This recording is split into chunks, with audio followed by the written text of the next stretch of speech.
What's up, everybody, and welcome to an episode of the Lifeofpy. And tonight we are starting our dive into spooky season. So I haven't done this before since I've been running this podcast. So I'm going to attempt to knock out as many slasher films as possible. A lot of them are going to be 90s slasher films. Some are going to be 80s. Some are going to be in the early 2000s. But we're going to see how far we get. I'm definitely, right now, tonight, we're starting the Scream series, as you heard from the opening clip. We're starting the original Scream. This is the very first time I've watched any of these films. I'm 36 and I've never seen these. I can't believe this. So I'm very excited to dive into these movies because I know they're just classic slasher films from the 90s, and now they've started with the original ones, led to 5 sequels, and I believe they have a TV show now as well, or did. Other ones we're diving into, I'm gonna cover the entire Halloween series except for 3, because 3 has nothing to do with the Michael Myers series. So I'm gonna do all of them, even the Halloween Resurrection, Halloween H2O, all the ones that are just ridiculous. And I'm talking just the Laurie Strode timeline. I'm not gonna do the Rob Zombie ones because those are completely separate from the Michael Myers universe that I want to cover. I'm also gonna try and cover Nightmare on Elm Street. I know she did last summer. We're going to try and get to cover all the Jason movies. So I'm going to try and cram in as much as I can here for the next month and a half through the end of October. So all episodes here from now to the next few months are all going to be slasher film related. And here and there, I'm hoping to get some guests on to discuss these films with me, because that always makes the show more exciting and, just more upbeat. Again, I know this is a solo episode for me, but I am, again, working on booking some guests for future episodes of films that we're going to cover. So, let's dive right into it. Scream, the original Scream, came out in 1996, directed by the great Wes Craven. It's starring Neve Campbell, Courtney Cox, Matthew Lillard, David Arquette, Skeet Ulrich, Drew Barrymore, Rose McGowan, Jamie Kennedy, and Liev Schreiber. This cast is loaded of young actors and actresses. Wes Craven is an absolute mastermind, as we know, of slashers from the Nightmare on Elm Street movies that he did. Again, which we'll be getting to those at some point down the line, because those are great movies as well. I've only seen the first one, so I'm looking forward to seeing the rest of them. Like I said, I'm just starting to dive into slasher horror movie genres. Wasn't really anything I was into when I was younger, but now I've gotten older, I'm kind of getting over into that category and discovering new awesome films I haven't seen before, which I'm really, really, truly excited about.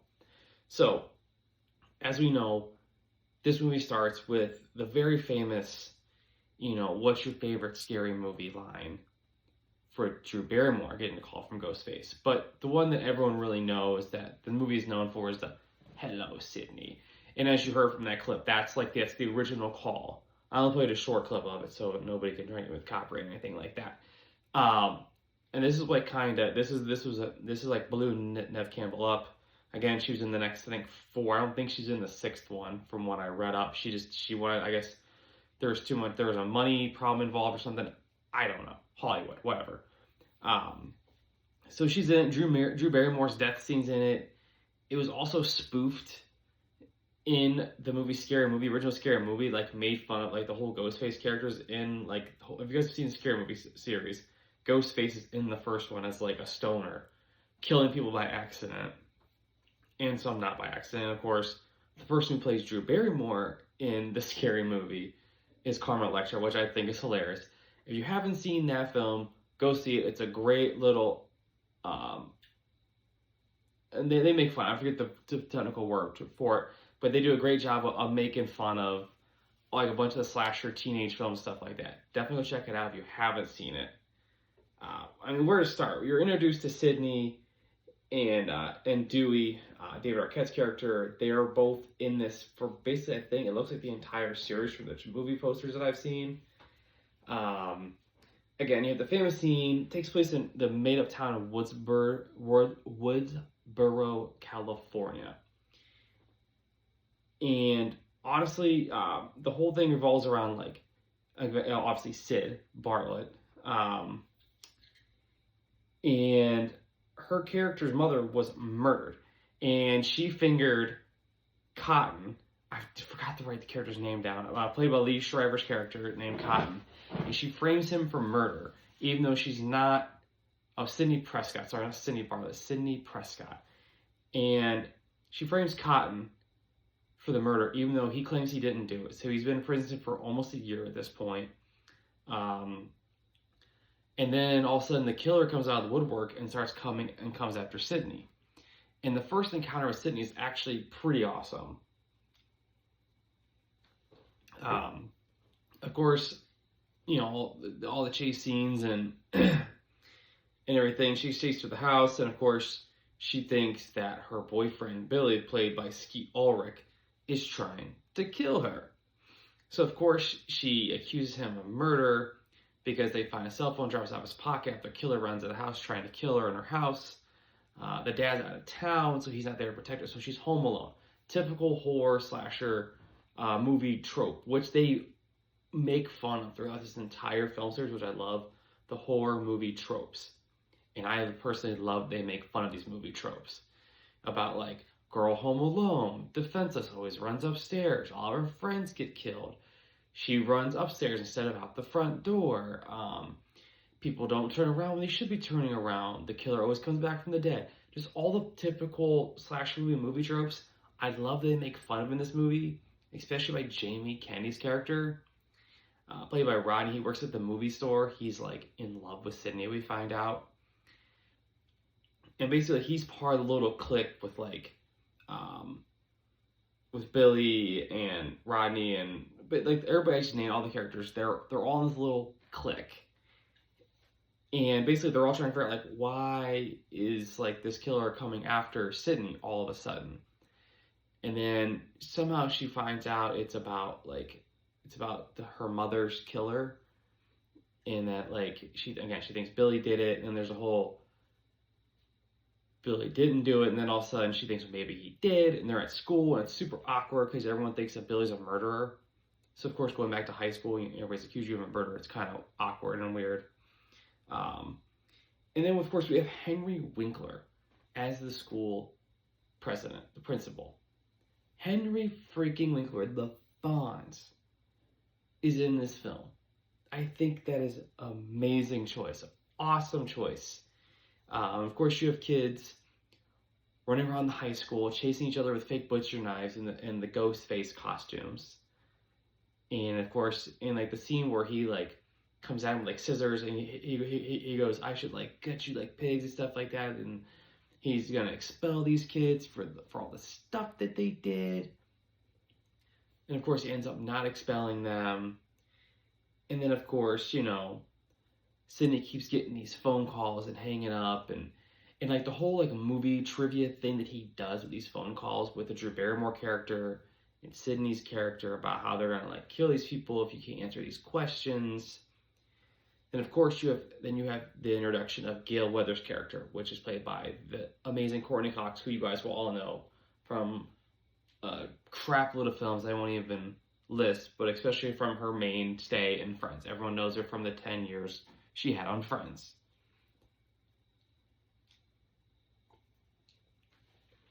Sorry, you have to excuse me. I did a lot of talking at work today, so the throat's a little sore. But yeah, so then of course we have the Gale Weathers character and Dewey, the sheriff. No, not the sheriff, yeah, but he's a deputy. And he's like a childhood friend of Sydney somehow. Like it's like a little small town. They all know the cops, and everybody knows the cops, like every typical small town horror movie thing. And so we find out that like basically Dewey has this massive crush on Gale Weathers, and we find out that Gale Weathers' character Courtney Cox wrote a book on Sydney's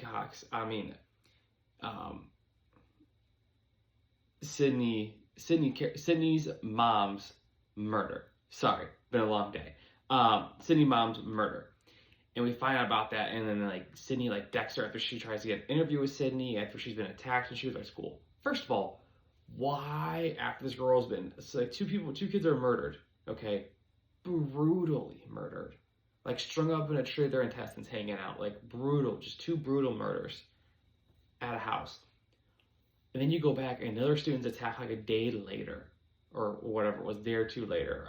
I forget just off the top of my head. and then you wait to decide to set the school down like 2 days later. Why would you not, like, there's like a mass murder on the loose. Why would you have kids going to school, especially the one who got attacked? The one who got attacked. It's wild to me that would happen. And then we go back to we have our first, like, almost like not a movie trope, but a homage paid to it. Wes Craven again. Wes Craven directed this film, and he puts himself in this film, which I thought was really cool. So there's two references to Nightmare on Elm Street in this film. There's a scene where Henry Winkler has the ghost face mask, one that the high school kids are running around with, and he's like scaring himself and stuff, and he hears like people knocking on his door, running away, knocking on the door, running away, knocking on the door, running away. Eventually he goes and opens up the door, and he goes, hello, and the guy goes, yeah, he goes, not you, Fred. And it's real quick, but it's Wes Craven wearing the Freddy Krueger hat, the striped sweatshirt, the pants, the boots, and his name is Fred. And that is Wes Craven, the director of the film, which I love. It's just real quick. He's a janitor, because Freddy Krueger's character was also, I don't think he was a janitor. I think he worked in a boiler room. I don't know, maybe he was janitor. I forget. I've only seen it like one time, a long time ago. But again, the reference to Freddy Krueger's character, and of course, Sidney's character lives on Elm Street. So again, two callbacks to Wes Craven's most famous film in this movie, which I think was awesome. It's just, and of course you have like Rodney working at the video store, which to me, I'm 36, so I remember like the Blockbuster and Family Video obviously just went out of business like a year or two ago. But I remember like the Friday nights and the Saturday nights and stuff, going to the video store when you're like in middle school, high school. If you're having like a movie night with like your buddies or a party with friends or whatever, and you have like a movie night, family, friends, etc. Go in the movie store, pull them back the plastic case, hoping there's movies behind it. And I always wanted to work at a video store, but I never did. I don't know why, but going to the video store is always a super exciting thing, because I'm a huge fan fanatic, as you can tell. I run a movie podcast.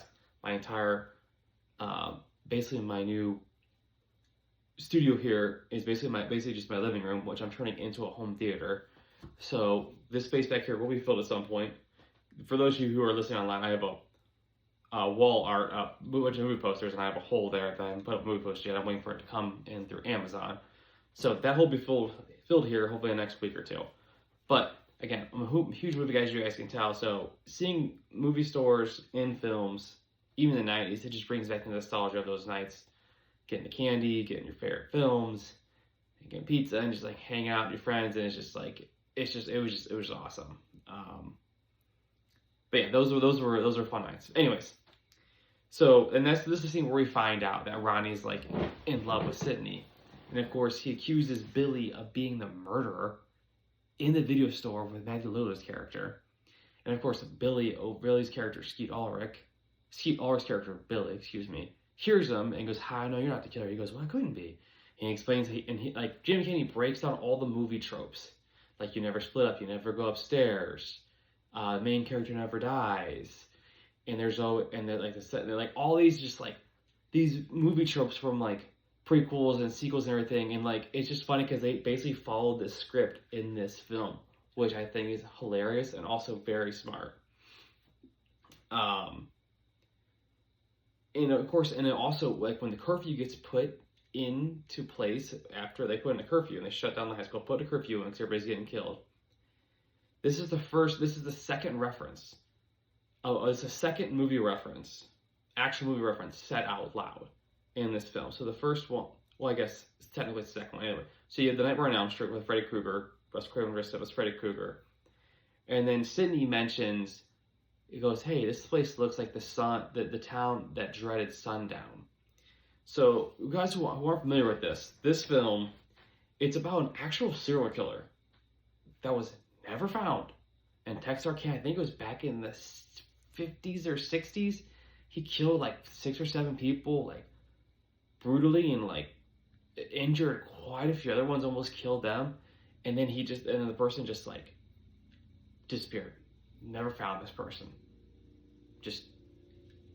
They're just gone. And so they made a film about it. And I guess like every year, or like let's do a podcast about this. Like every year, they have a film. They go like the whole town where these murders happen. They go and watch a film in the park where these murders happened. They go watch a movie there. Like that is sick. So I haven't a chance to watch the film yet, but that's another movie reference again. It's a true story. It really happened. I believe it's on one of the streaming services. I want to say it's Amazon if you want to check it out. Again, it's about a serial killer, never comes, kind of like the Zodiac, but not quite as brutal, but pretty close. Again, I think it was in the 50s or 60s time frame. And of course, again, like I said, you have the Scary Movie references all over this place. So this movie started so many things. It started a slasher series, obviously the Scream series. And so when we fast forward a little bit, we have after school gets canceled, Rose McGowan and her boyfriend Matthew Lillard's character, he's like, hey, we're having a party at my house. Let's all come over. Let's all have a good time and just forget about it. We'll watch horror movies. So of course we know the movie trope: murder. Someone's gonna get killed at this house party. So of course all these kids are there. Huge parties happening. Sydney shows up with her girlfriend, Tatum, played by Rose McGowan, very young Rose McGowan, and party's going good. And of course, like Gail Weathers catches wind of this, so she shows up and is scoping it out with her cameraman. I forget his name. He's been in a bunch of films now too. I forgot to write his name down. And of course, Dewey shows up. He actually takes Sid and her friend Tatum to the party after the mom takes them and tells them to stay home. Oh, not the mom, but someone's mom, Tatum's mom. I think Tatum's mom tells them to stay home. Dewey takes them to the party anyways, and he says, behave, have a good time, just be safe, because there's curfew or whatever. So of course they're high schoolers. They don't listen. They go to this party, they're going to do what they want to do. So party goes good, and then we get to a scene where Jamie Kennedy's character, Randy, or Rodney, I think it's Randy, he puts in the movie Halloween. Then of course he starts breaking down again. That's like my all-time favorite film series is Halloween. I love the Halloween film series, as you can see. I have one of the posters up here. We'll be covering that as well somewhere down the line. So he starts breaking down the first one, everybody's watching it, and he's like basically breaking down the movie tropes, like, oh, you can't kill the bad, you can't kill evil, the evil always comes back, and this and that. And so everyone is watching this film. Oh, completely skipped over the fact that Ghostface does in fact kill Henry Winkler in the school. I forgot to mention that. That is my bad. Ghostface comes to the school, kills Henry Winkler, the president, guts him like a fish, as he says, at the school. And while they're at the party, everybody finds out the principal has been killed and strung up on a flagpole at the football stadium with his guts hanging out. So all the two idiots that run around in the Ghostface costumes, they all leave because they want to see it. So they get in their cars, drinking and driving and whatnot. And so Jamie Kennedy's like, character's like, well, I'm going to stay and watch the film, because they've been saying the idea. I'm like, well, you guys have fun being idiots. I'm going to watch this film. So of course, Gail Weathers gets let in by Dewey, and she sets the cameras, unbeknownst to everybody at the party, to watch them see if Ghostface shows up so she can have the story. And so then she puts two and two together. If Cotton's in jail, the accused murder, then maybe he didn't kill Sydney's mom. Maybe this person is the person who killed Sydney's mom. So she doesn't know for sure, but she has a hunch. And so, of course, Billy shows up to the party super late after everyone's leaving. And so him and Sydney go upstairs to talk. They end up sleeping together for the first time. So after that happens, they're talking, and Sydney's questioning, well, my phone records are clean. I couldn't have done it. One of the phone calls he made was to her dad. She goes, no, the sheriff called your dad for you. Who would you actually call? He goes, what does it matter? Then she's starting to put two and two together. And then all of a sudden, Ghostface comes flying in the room, slashing and dicing and slashing, gets Billy twice. Sidney somehow escapes off on the roof. And then they get outside, and of course she gets trapped in a car, and Ghostface is in the car, and then all of a sudden he just like runs away for no reason. And then just like basically pure chaos like unloads. Then eventually Sidney makes her way back into the house, but first Dewey gets stabbed like 3 times. He's like bleeding out on the steps in front of Sid. And then Sid gets runs back in the house after Dewey gets stabbed. And Billy and Matthew character are like, she has a gun. She's gonna shoot Ghostface, and Billy's like, give me the gun. And then it's revealed that Billy and his buddy Matthew Lillard, I forgot to write his freaking name down because I'm an idiot, are the killers. That Billy was never stabbed. It's just corn syrup. And she finds out they unveil their whole plan. That they planned this whole thing. Because Sidney's mom was running around with Billy's dad and having an affair, which caused all kinds of problems in their family. And then found out Sidney's dad's been missing this whole time. We find out that these 2 bozos are killing off all the friends. They're going to kill Sidney. They're going to kill her dad. They already killed her mom as revenge. But then they reveal that there's not 1, but 2 killers. So they've been working as a tandem. And so they have this whole thing mapped out where they're going to frame Sidney. She lost her mind. She went crazy, starts killing everyone as Ghostface. And so, of course, Billy starts stabbing Matthew Lillard to like cover it up. And then Billy starts stabbing himself. Then all of a sudden, we find out that Sidney's dad has actually been kidnapped by Billy and Matthew Lillard's character. And they've been holding him in the closet. So somehow Sidney gets away while they're distracted, arguing about how they're going to like stab each other or something. And of course there's the famous line, that really well-known line from Matthew Lillard, but wait, there's more! And like, of course, that's another one that they throw into the Scary Movie by one of the Wayans brothers. Again, go see Scary Movie if you haven't seen it. It's so funny. Again, we revealed that the dad's been there the whole time. Sidney gets away. She has the gun. She calls Billy, starts fucking with Billy's head. And then, of course, she ends up stabbing Billy with, I think, an umbrella. And Jamie Kennedy gets shot in the shoulder. We think he's dead. And, of course, we get Billy. I think Billy gets stabbed. I think Neve Campbell's character stabs him a couple times. I think shoots him. No, Courtney Cox shoots him, is what it is. And then they're like, usually, this is the part where the killer comes back to life, and he jumps up, and then they shoot him in the head. And of course, Matthew Lillard's character has bled out on the floor. And the scene is just barbaric. There's just blood and glass and just broken stuff everywhere. I know I kind of skimmed all over the place with this film, but overall, I really, really enjoyed this movie. I'm really excited because I know I said a lot of you are probably, how have you never seen this? Again, it just happens. I'm really glad I'm having a chance to dive into this series now because I do love Halloween. Halloween's my favorite time of the year, so I'm like, why would I not dive into this series and then into other slasher film series along the way? So that's what we're gonna do.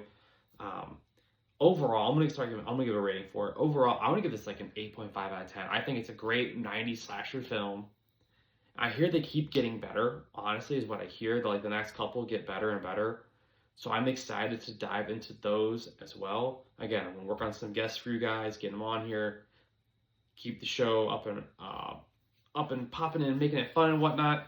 So that's all we got for you guys tonight. I don't want to keep rambling on here. So again, be on the lookout for new episodes. Hopefully, I'm hoping to get another one out to you early next week.